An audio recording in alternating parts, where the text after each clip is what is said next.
right, let's clap it up.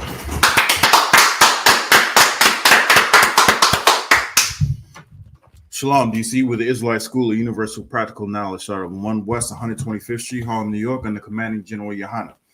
Since 1969, we've been teaching the truth of the Bible, and the truth is that the so-called blacks, Hispanics, and Native American Indians are the true Jews, and that our oppressor is the devil that the Bible speaks of. What we're going to get into tonight is what has happened, what is happening today has already happened so many other times before. And what I'm gonna give a prime example of is was a race riot. It wasn't even a riot, it was a massacre. When you actually look at it, it's an absolute and complete massacre that happened in 1917, which is called, if you actually look up this period in history, is called the bloody bloody summer, the Red Summer.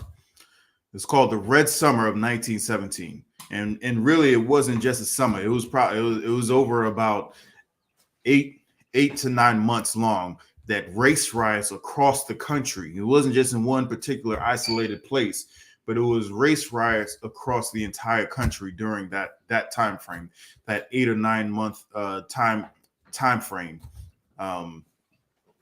It was race riots, when in actuality it wasn't race riots. It was massacres against so-called blacks, Hispanics, and Native Americans. We was all being hunted and destroyed by our oppressor for the same reason why we are being hunted and destroyed by our oppressor right here and right now. Just like I said, we're going to get into some of the similarities. The same reason why that devil shot up a grocery store.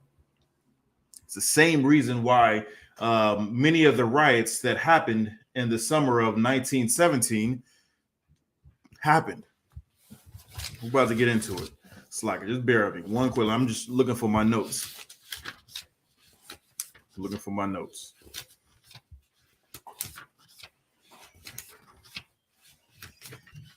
There we go.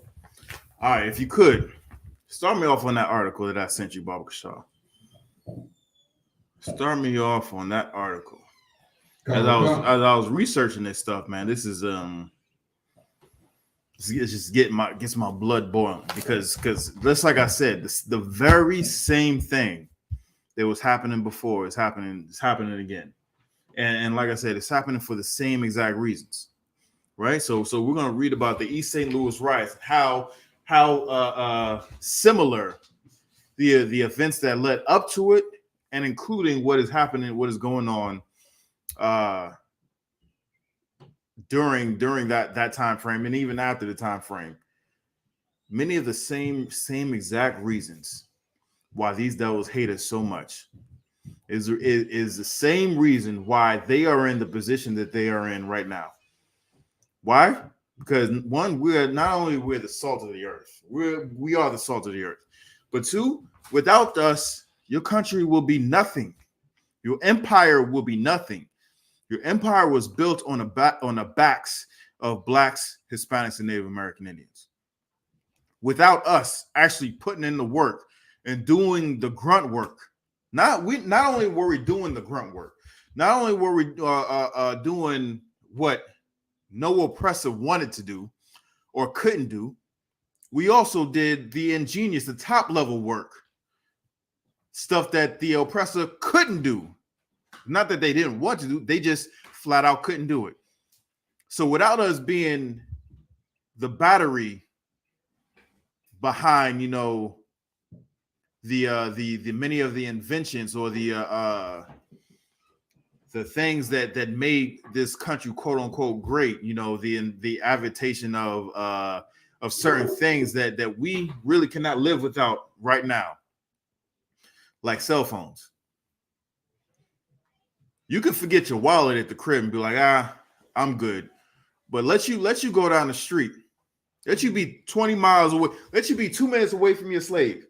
Let you be 2 minutes away from your slave.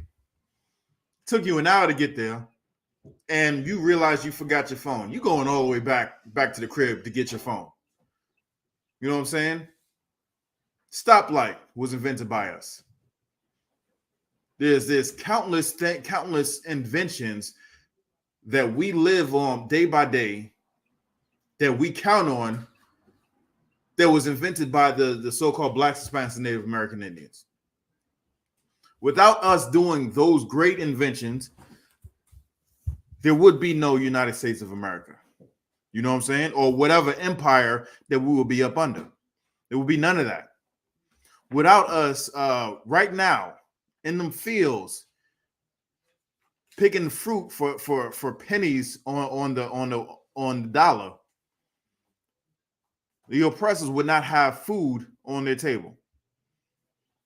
And this just in, I don't know if you actually know, but somebody, it ain't us, somebody is destroying these food processing plants. I just seen that it was about 19 of the larger, if not some of the largest, but some of the larger food processing plants have burned down this year. 19. Well, everybody's talking about the war in Ukraine, not giving a damn about Blacks, Hispanics, and Native American Indians, how we're suffering. But you talking about people who suffering over family business. They're killing each other, literally. That's family business. What the real atrocity is another nation killing another nation right here at home. No one's talking about that. And while the world is at war over the so-called breadbasket of the world, why is there food processing plants being burned down right now? That's a story for another day. That's not our topic for today. But what we get into is the same reasons that the Red Summer of 1917 occurred, is the same reasons why we're having problems with the oppressor right now in Buffalo, New York. You know what I'm saying? We're about to get into it. So let's, if you can, Baba Kashaw, let's get that article. Come. East St. Louis riots. The East St. Louis riots was a series of outbreaks of labor and race-related violence by white Americans. By who? By white Americans. By who? By white Americans. So, but hold on. They always say, you know, when we're protesting, and after this race riots, there was a protest. There was a protest by so-called black people, and we're going to see how that protest was, right? But whenever we protest, they say we riot, we loot, we destroy property, and we do all this other stuff, you know, that is criminally that's criminally charged. Slack, if you could, Baba Kashaw, hit that light, Baba Kashaw. This is exactly what our oppressor says about us, right there. Yeah, do it. Oh, and then that one right there. The water. What our oppressor says is that we do this all the time. It's like we're prone to violence. This is the narrative that our oppressor has about us. But right here in this article, the East St. Louis riots, it starts off with what? Say that again. Come. The East St. Louis riots was a series of outbreaks of labor and race-related violence. So it was caused by labor, the labor force, and race-related.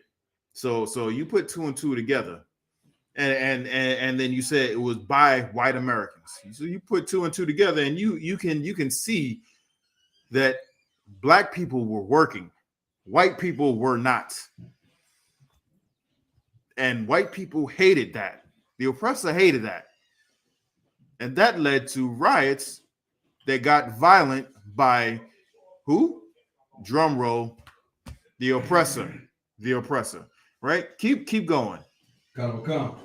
By white Americans who murdered between 39 and 150 African Americans. So they murdered between 39 and 150. We're gonna get the count of people, because a lot of times, you know, there's whenever there's riots like this, there's people there's dead on both sides. This case, in our case, is always lopsided. It is always lopsided, right? Keep going. Come. In late May and early July 1917. So this went on for a number of days, a number of weeks. It wasn't just one isolated incident. You could argue like, hey, tempers got embroiled, you know, one thing led to another and mob mentality took off, right? You might could say that on one day, but at some point these people went home, went to sleep, ate something, drank something, got up, and went and did it again, and did it again, and did it again. So you cannot argue that it was just, you know, like a crime of passion. These folks knew what they were doing, and they plotted on doing it, and then they went home and plotted on how to do it better the next day, and the next day, and the next day. They plotted on how to be more efficient murderers and killers, and was it super predators? That's what they were. That's what they are. Keep going. Come. Another 6,000 black people were left homeless, and the burning and vandalism cost approximately $400,000. Right. That's $8,460,000 in 2022 in property damage. So not only did they kill us, they then burned our homes. They burned our homes, and we're going to read exactly what type of people these African Americans were at this point in time. Now, they said they burned their homes. A lot of times, you know, we like right now, we don't have homes en masse. Really, especially when it's, you know, real densely populated with the Black and Latino population. It's not ours. We're borrowing properties from somebody else. That's how it is now. Back then, we had our own land, we had our own homes, we had our own property. And what did they do? They burned our stuff down. You can, if you ask any real money man, I would say, you know, anybody who knows anything really about money, you can ask them two of the easiest, I'm not gonna say two of the easiest way, but two ways that our oppressor and other heathens get to come up in the money game, the quote unquote money game, is through life insurance when their family dies. That's an old, you know, that's an old way of getting an increase of money. First fluctuation, the increase of money that, you know, that the oppressor has invented. Life insurance. And the second is real estate, property. Once you keep property in your family, you have something. You know what I'm saying? You have something. And when someone burns it down and then just takes it from you, you have nothing. That's where it leaves us right now. We have nothing. Whenever we try and build ourselves up, we had our own little section in East St. Louis. Just like we had our own little section in Tulsa, Oklahoma. We were building. This is not too far removed from slavery. It's not too far removed, and we had our own stuff. But once we actually, as you would say, as the oppressor would say, pick ourselves up by our bootstraps and keep it moving and do something for ourselves, you guys are mad. You guys are big mad. You want to take it from us.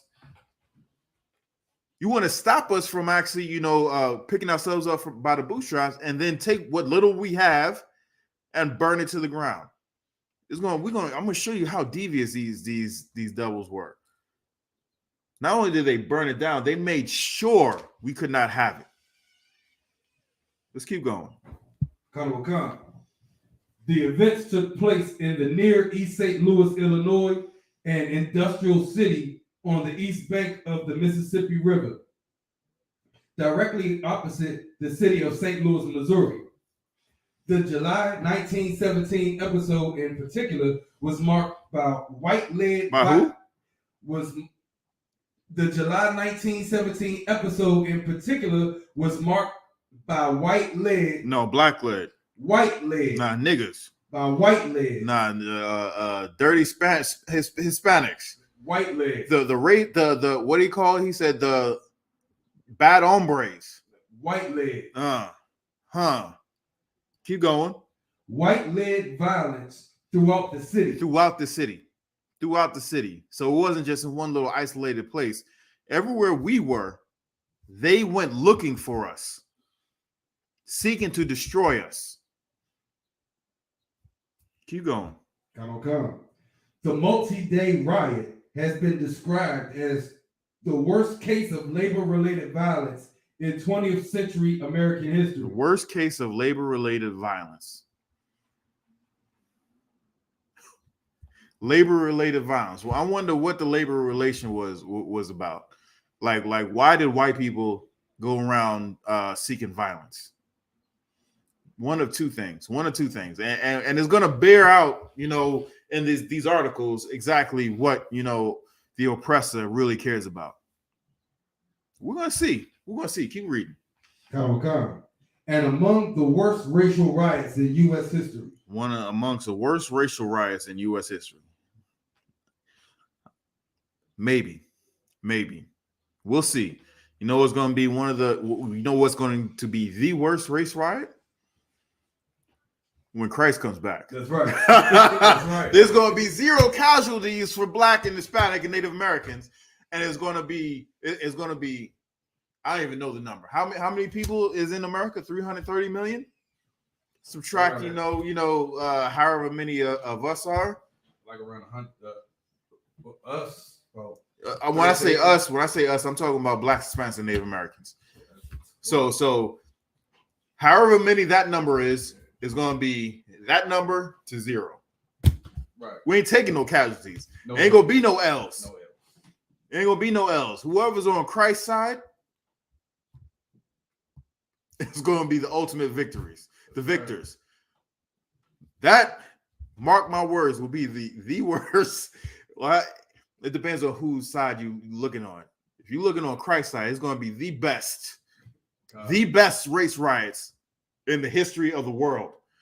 And it's going to be one side. It's going to be lopsided, just like all these other ones were.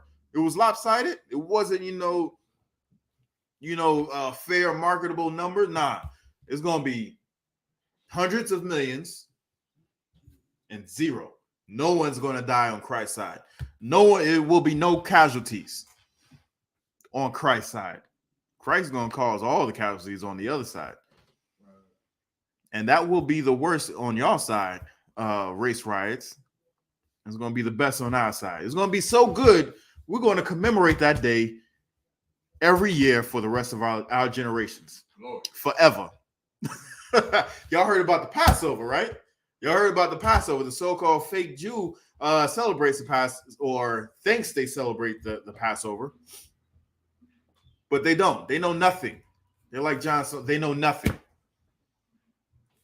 We celebrate, I.S.U.P.K. celebrates the Lord's holy Passover.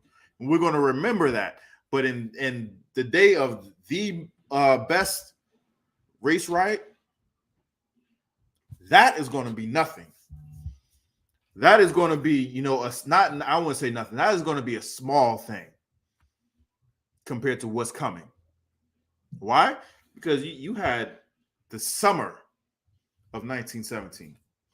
You had the transatlantic slave trade. You had Jim Crow. You had the Buffalo shooting. You know what I'm saying? You had all these events. You had Tamir Rice. You had Alton Sterling. You had all these events. You had Ahmaud Arbery. All these events that destroyed, totally and utterly destroyed. You had the 1993 crime bill The 1995 crime bill. It was slow, but it had the Tuskegee program too. You had the Tuskegee experiment. You know what I'm saying? You had I'm not even going to include segregation because that was a glorious time. That's something we should have kept. Right. That's something we should have fought to keep. We shouldn't have fought to get rid of it. We should have fought to keep it. Because if we did, there wouldn't be no Buffalo shooting. Right. There was arguably one man who came forward and said he saw an oppressor in our neighborhood, and he went to go and check on his temperature and see what he was about.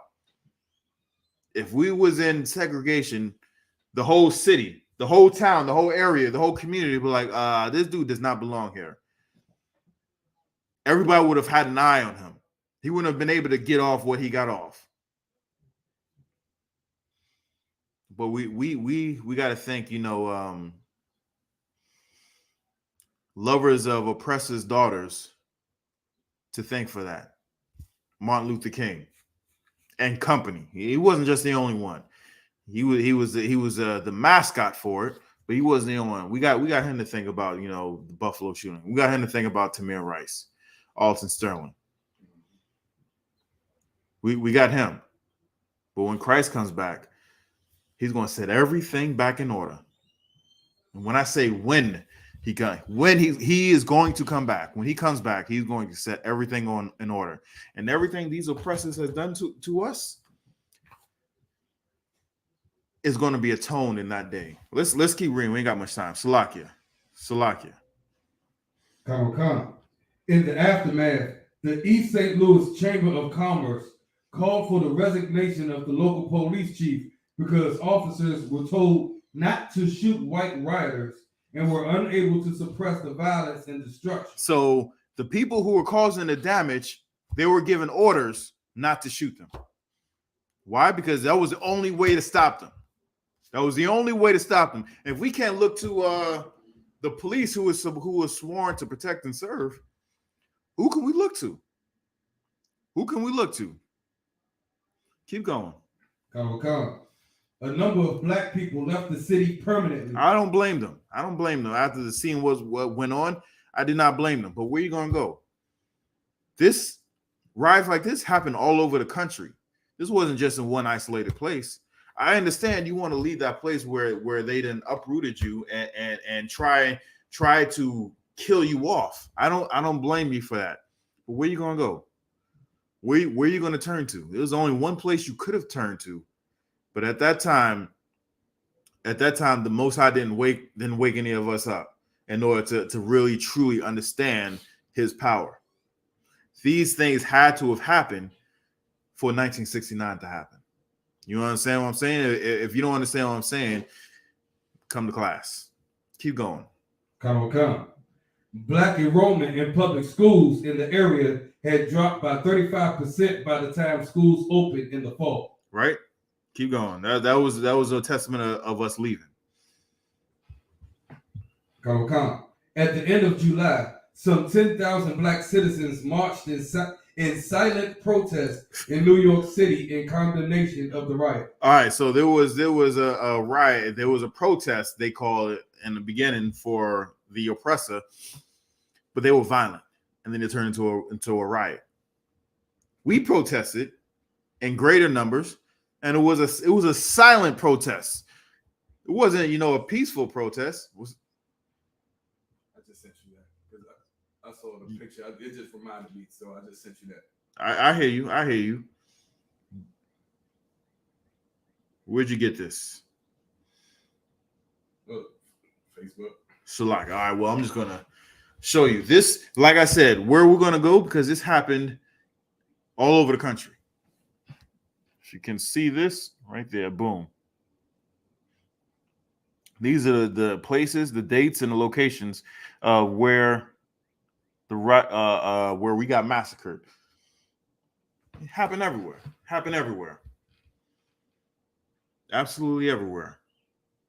But like I was saying, we protested 10,000 people in silence.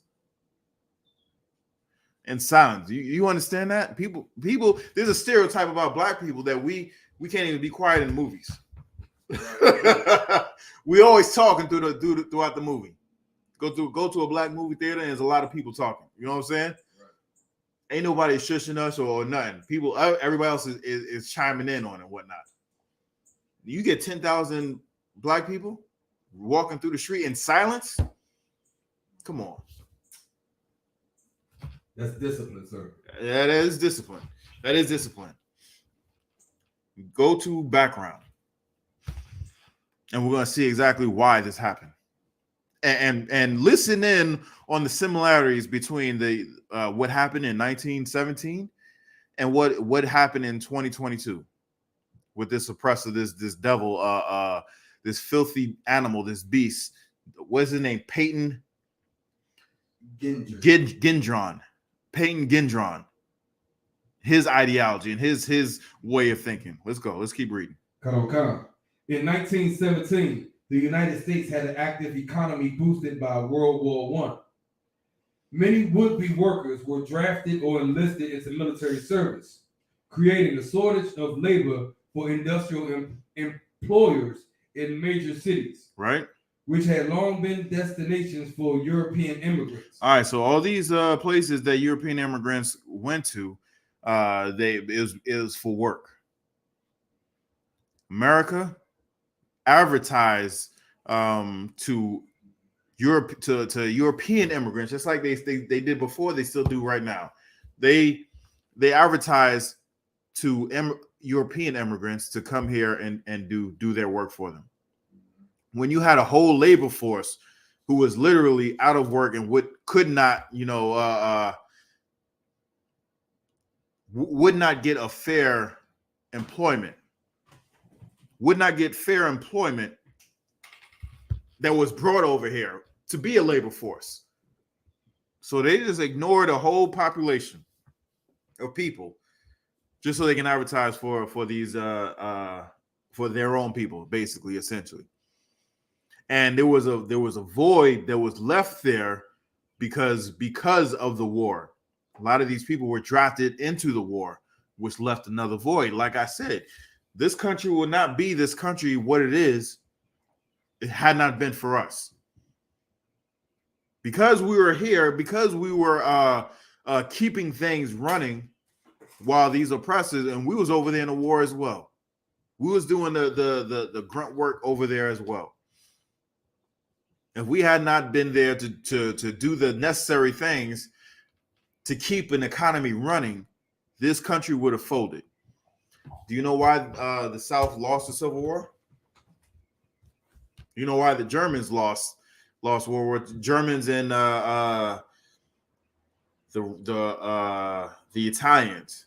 We all know why the Japanese lost the war, because they got two big behind bombs dropped on them, civilians. Right. But you know why the South lost the war? No. South lost the war because many of their men were in the war fighting. Right? Okay. That's part of it. Many of the men was in the war fighting. When the North was fighting the South, they were destroying farmlands. They were destroying infrastructure to get, there's three things that you really need in war. The 3 B's, the beans, the bullets, and the band-aids, right? If you cut that supply off, the fighting forces will slowly die and wither away. If they don't have any food, they can't eat. If they don't have any bandages, they cannot heal themselves up, right? They don't have any bullets, they cannot fight. Literally, they can't fight. So they cut off the infrastructure. They cut off the farmlands that they had. If we weren't there, and in the North, who was doing that labor? It was us. If we weren't there doing World War I, World War II, or World War I, this is during World War I. We weren't there doing World War I. All 3 of those B's would have cut off. Because how can they get the food?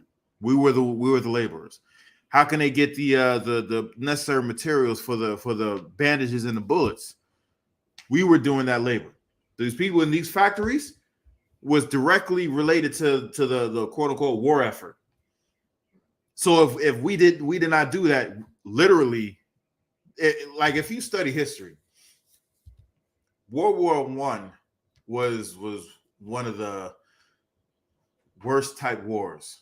It was a bad war of attrition. You know what I'm saying? And whoever had the more stable resources basically won. Essentially won. It took a lot of time. It took a lot of resources in order to win that war. If we didn't put in our effort to find work and do the things that America needed to do while these people were at war, this country would have folded. We'd probably be speaking German. Yeah. You know what I'm saying? There's a video game on that. Wolfenstein. Yeah. If the Germans would have won the war, that storyline is terrible. Terrible, disgusting. It wouldn't have mattered because they hated us too. They hated us too. We would have we would be out in the streets right now, speaking, telling the Most High chosen people that the oppressor is the devil that the Bible speaks of in German instead of English. It wouldn't matter. Right. That part wouldn't matter. We would still have stripes on our backs. We would still have devils kneeling on our neck. We would still have devils pulling up to our kids and shooting them within seconds. But they didn't shoot Peyton Gendron. They heard shots fired. They knew that this dude was in there killing people. They didn't kill him in 2 seconds of getting out the car. They didn't do that. But yet nothing would have changed. We would have still been in captivity. We would have just been in captivity under another oppressor speaking another language. Same oppressor speaking a different language.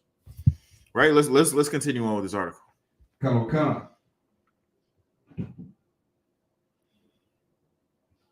Concurrently, African Americans began the Great Migration from the rural southern United States to seek better work and education in the North. So doesn't that sound like our Hispanic brothers and sisters? It sounds exactly like that. And what is the big beef with our Hispanic brothers and sisters right now? They're taking all the jobs. They ain't taking all the jobs. No, they're not. How many oppressors have you seen in landscaping? Yeah. How many oppressors do you see really in like the healthcare industry? When I say healthcare industry, I'm talking about like the people who are actually healing the people, like the nurses, the people in the old folks' home, taking care of the old folks. How many oppressors are there really like that? Not a lot. Not a lot. How many oppressors do you actually see out there gathering the fruit and the vegetables to put on the table for the nation? So these are jobs that the oppressor does not want. They don't want these jobs, but they whining and complaining about jobs that they do not want nor have done. They don't do this stuff. We get in where we fit in. Really, that's what we do. We get in where we fit in because our belief, and really is not valid. I ain't gonna say it's not valid. Our belief is we would have a better life here than in the places where we come from. Now, the place, like I said earlier about the people who dispersed St. Louis, where we gonna go? Where they gonna go? It really doesn't matter. We're in hell because the Most High wants us in hell because we decided not to follow His law, statutes, and commandments. We decided to disobey Him. So it doesn't matter where we go, it is going to be hell until we actually repent. I'm not talking about Christian repent, saying, some fake magical words and speaking in a magical language, and then all of a sudden, you're in heaven. Nah, I'm talking about actual work. I'm talking about actually putting down the pork, Stop smoking weed. Stop popping whores. Stop beating your wife. You know what I'm saying? This is actual work that we have to put in. And then once we actually put that stuff in, that work in, we will literally be in heaven. We don't have to worry about the narcos coming and taking our kids to be soldiers in their narco wars. We don't have to escape political asylum or seek political asylum because you know people at top are really oppressing the people at the bottom. There wouldn't be none of that. We wouldn't have to set up these spy cameras in our houses or you know on our woman's phone because you know some nigga down the street is trying to holler at our woman. We ain't got to do all that. All we got to do is keep the Most High's laws, statutes, and commandments, and then watch out for an oppressor coming through our neighborhood. You know what I'm saying? Right. Because they up to no good. They always up to no good. Let's keep going. My time is short. Salakia. Come. As well as to escape from lynchings and the second-class status of the Jim Crow era. So we just want to live. We just want to work, and we just want to live. Just live in peace. This is what's going on. There was jobs in the north, and there was no jobs in the south. There was lynching in the south, and as far as we knew, there was no lynching in the north. As far as we knew, there was white restaurants and bathrooms and water fountains, and black bathrooms and restaurants and water fountains in the south, and there was none of that in the north. That's what we thought. That's what we thought. Keep going, and that's why we left. Come. Labor agencies recruited some workers for specific jobs, especially as strike breakers. But labor demand was sufficient that migrants moved on their own. Having heard about the new employment opportunities created by the wartime economy. See, we just wanted jobs. That's all we wanted to do. We just wanted to live. We just wanted to live and work. And there was a void. There was a gap. There was a gap. There was a gap in labor. There was nobody able to do the actual work there. So we did the work there. You know what I'm saying? Yo, sir. So we actually had to do the work. I'm gonna keep reading real quick. The neighboring communities of St. Louis, Missouri, and East St. Louis, Illinois, both became destination for Southern migrants. During the spring of 1917, blacks were arriving in St. Louis at a rate of 2,000 per week. That's how many of us actually were hearing about work. So you can't say even so back then when we were just getting out of slavery, they called us lazy. During Jim Crow era, you know, they called us lazy. Now they're still calling us lazy, and all we're doing is building America. You know how hard it is to build a nation, and we're out here building the nation. We're moving from one part of the country to another part of the country to work, and you're calling us lazy. We work so hard that our muscles became disattached from our bone. This is how hard we worked for our oppressor, our slave master. And these bastards had the nerve, still to this day, have the nerve to call us lazy. Still have the nerve to call our brothers and sisters from the Northern Kingdom lazy and freeloaders when we're actually doing the work that they refuse to do or cannot physically do it. But we're lazy. We're the lazy ones. We're the violent ones. We're going to see who the violent ones are right here. Keep going. Come. Major industries in East St. Louis included Aluminum Oil Company, American Steel Foundry, Republic Iron and Steel, Old Beard Nestor Glass, and Elliott Frog and Switch. A frog was part of a railroad switch. So this had direct contributions to the war effort. And like I said, the South lost the war, and mainly in part because they couldn't get the 3Bs to their soldiers. They couldn't get the beans, the bullets, and the bandages to their soldiers. So they had a war of attrition that they totally and completely utterly lost. And they had to give up. We were keeping this country afloat, so much so that this thing country won the war. And the things we get, the summer of 1917, where blacks and Hispanics were terrorized throughout the nation. Terrorized it. The little that we had, it was taken and or burned from our place. Let's keep going. Many facilities were located just outside the city limits in order to escape paying taxes. See, look at the oppressor right there. They stay trying to avoid paying their due.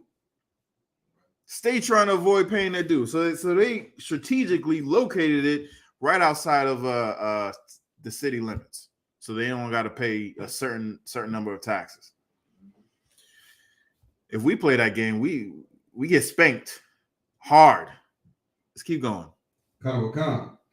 Nearby National City had stockyards and meat packing plants, attracting more workers. East St. Louis was a rough industrial city where saloons outnumbered schools and churches. Non-whites were initially a small minority.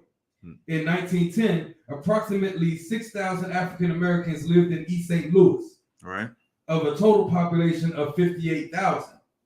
But by 1917, the black population had increased to 10,000, or 1/6 of the total population of 60,000. So we increased that population simply because we were looking for work. Two reasons. We were looking for work, and we were looking to breathe. Really, in essence, to breathe. Why? Because Jim Crow is stifling and suffocating, and we had to live under the threat of violence and death. I don't know if you know anything about the veterans who come home from war. A lot of them have PTSD.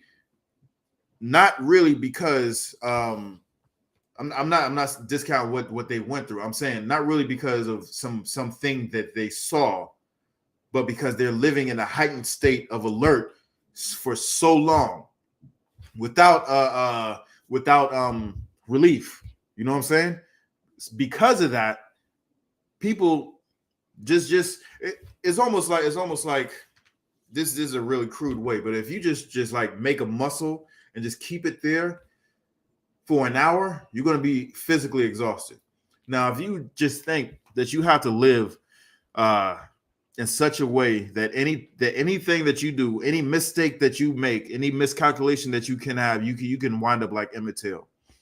And you go through that day after day, week after week, month after month, year after year, decade after decade. And then you have to teach your children how to survive in that damn environment. You're teaching your children to live with PTSD.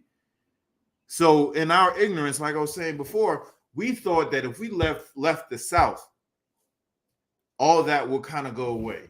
We wouldn't have to worry about that. But it didn't matter wherever we went. We were not following the Most High's law, statutes, and commandments. We were in fear of our life until Christ come back. And really, we are still living in that same mindset right now. Still, to this day.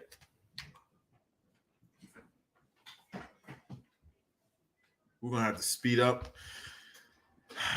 Let's see.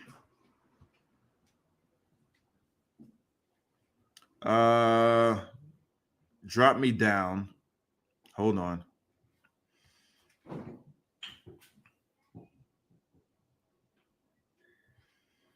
Hold on, Salakia. Yeah, read this next paragraph, Baba Kashaw. The period was one of frequent labor violence in industrial cities across the United States. Employers used force to try to suppress organized labor and strikes, while workers struggled to gain increased wages and improve working conditions. All right, so all this was caused by infighting. All this was caused by infighting. It was the employers who didn't like labor unions who would threaten work stoppages, and the labor unions, which was mostly white, did not like the conditions, so they banded together and gave them an ultimatum: either you give in to our demands, or you will not we will not be productive, we will not work. So with that, we're going to skip down here in a little bit. With that, the labor unions were going on strike. They don't want to pay them more money. The employers didn't want to pay them any more money than what they were doing already. So the labor workers went on strike. And in order to counteract the labor stoppage, they went and hired black people by the droves. This caused more and more discontent within our community and their community. So when that happened, just like it's happening now, the people do not want to pay workers what they think they should be paid. So again, we get in where we fit in. Our Latin American brothers and sisters come over here, and they're getting paid more. I wouldn't even say that. They're getting paid a wage that is not livable.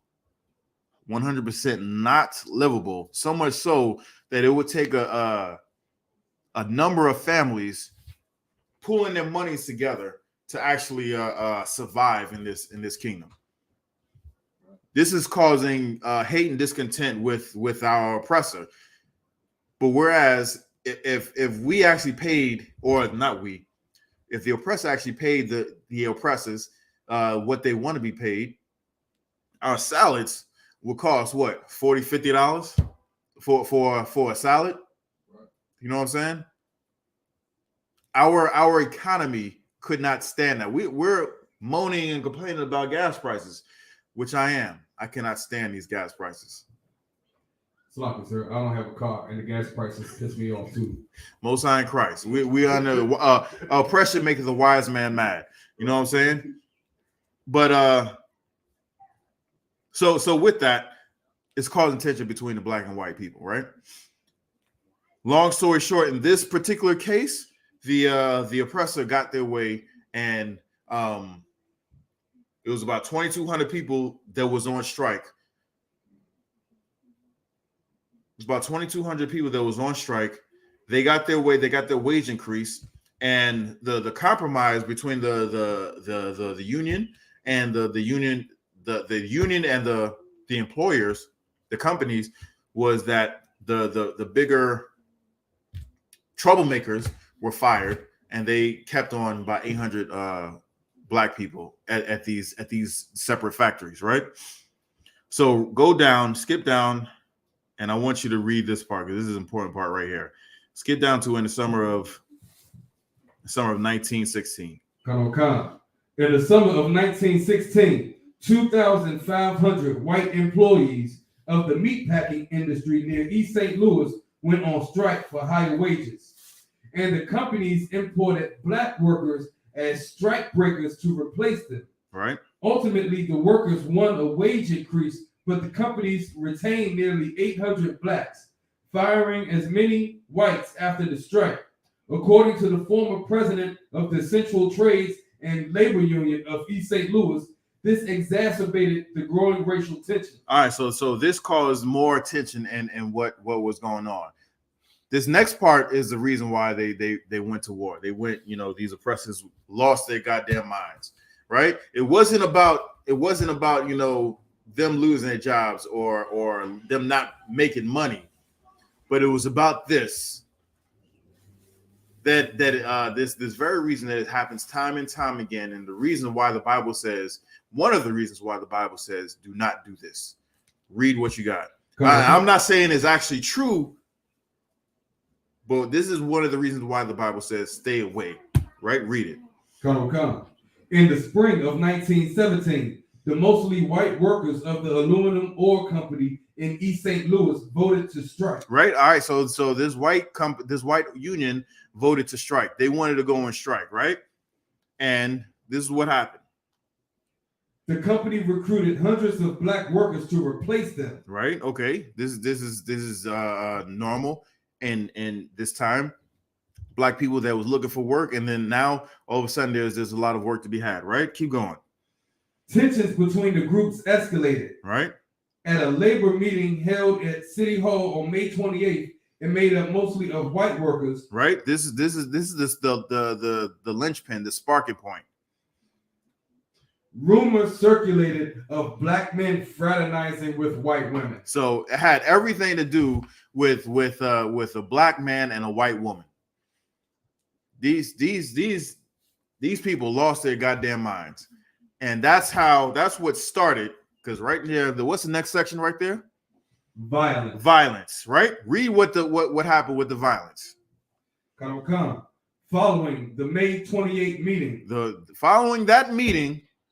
After this rumor spread that black men were fraternizing, and now this is a fancy way of saying they was smashing these oppressors' daughters. Right. Rumors. You see how rumors just gets people killed? These are unfounded. Why? Because at that point in time, we knew to stay the hell away from the oppressor's daughter.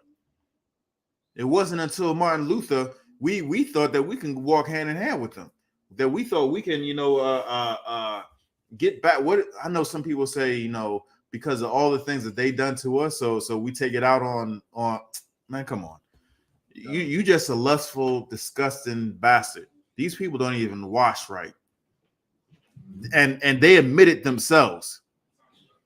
Keep going. Following the May 28th meeting, some 1,000 to 3,000 white men marched into downtown East St. Louis and began attacking African Americans on the street and in streetcars and burning some buildings.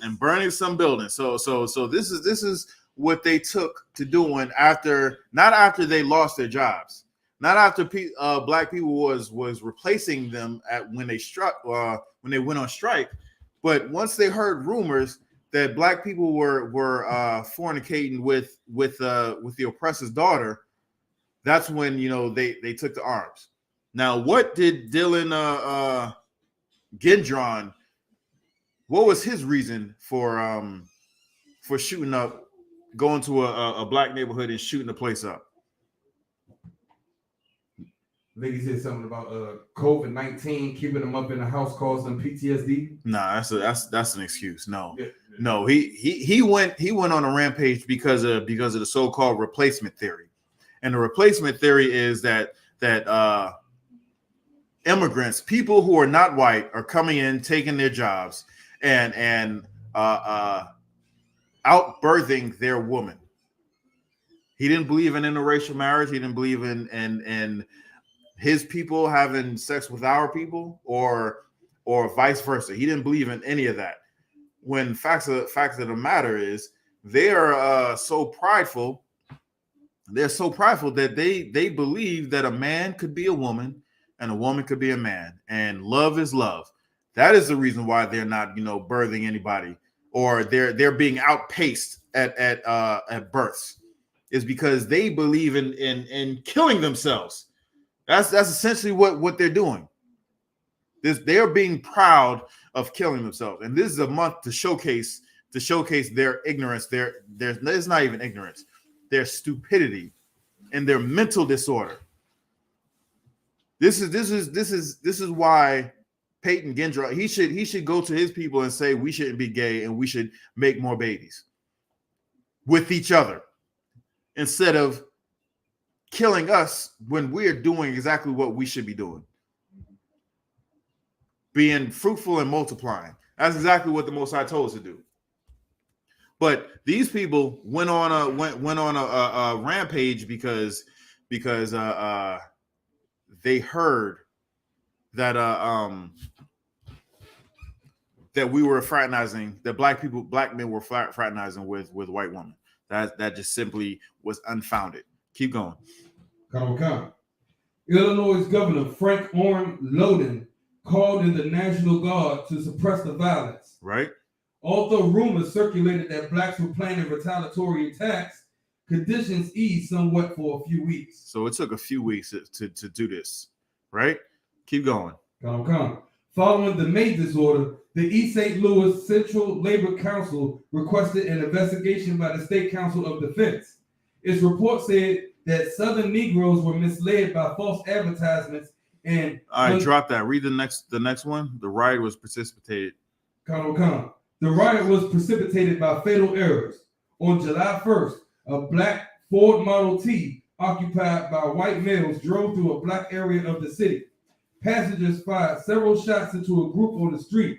An hour later, a Ford containing four people... Hold on. So a van, a car full of white people came into a black neighborhood and started shooting. Who just did that? The police. What? The police with the rubber bullet shot at the dude. Yeah, you're right. Salaka, yeah, you're right. They did do that. They did do that during the during the protests. Yes, they did do that. But more in particular, I'm talking about Peyton Gendron. He strolled into our neighborhood, got out and started shooting. Right? Exactly what they did back then for the same reasons that they're doing it right now. Salaki, I'm gonna have to break this up. It shows that the death toll was between 100 and 200 people. 6,000 black people were left homeless because our homes were burned down. I have some pictures here to show you. But at this time, I can't. What they also did was they cut the fire hoses. They cut the fire hoses to the fire department. So in case the fire department was actually trying to put out the fires that they started in our neighborhoods, that they couldn't do it. So they planned to have us burned out. And they did this on purpose. The Most High is going to, it remembers this. Most of our people don't even know a lot of this stuff happened. But the Most High remembers this. And when that race riot starts, it's going to be a massacre, and it's going to be 100% one-sided. It's going to be all casualties on their side, and we're going to take zero casualties. And with that, I pass the class to Priest and Officer Pagaiboa.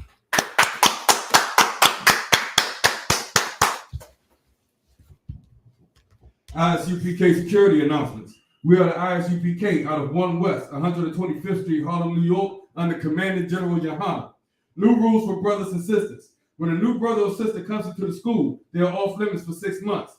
They are to be saluted only. They are here to share themselves of the world. After 6 months, if a brother or sister has an interest in a particular person, he or she must get permission from the head to speak to a brother or sister. There is another 6 months in which the brother or sister will court each other. After the 6-month period, the brother or sister will get permission from the head to marry. Tithes, which is a commandment. You can find this in Numbers chapter 18, verse 21, and Malachi chapter 3, verses 8 through 10. It means 10th in Hebrew and is pronounced ma'ashra. 10% of every penny of any increase the Lord gives you, you give to the treasury department or teacher. Priest fund, free will offering for priests, not mandatory. Whatsoever amount you would like to give.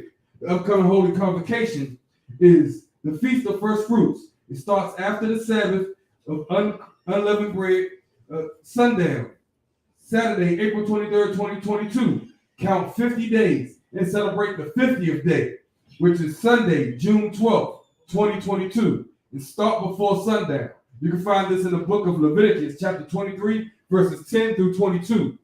Remind Akim and Agwathian to check on social media such as ISUPK.com, Facebook, Twitter, YouTube, and so on for ISUPK events and materials.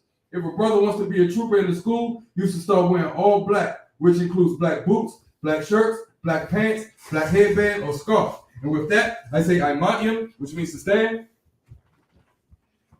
Men of Israel, we're going to give one courtesy salute to the teacher. Men of Israel, Imatyam Shabbat, Imatyam, Barak, Yahweh Hashem Yahweh Shah Brakatah, Yahweh Hashem Yahweh Shah Brakatah, Yahya Matah, class dismissed.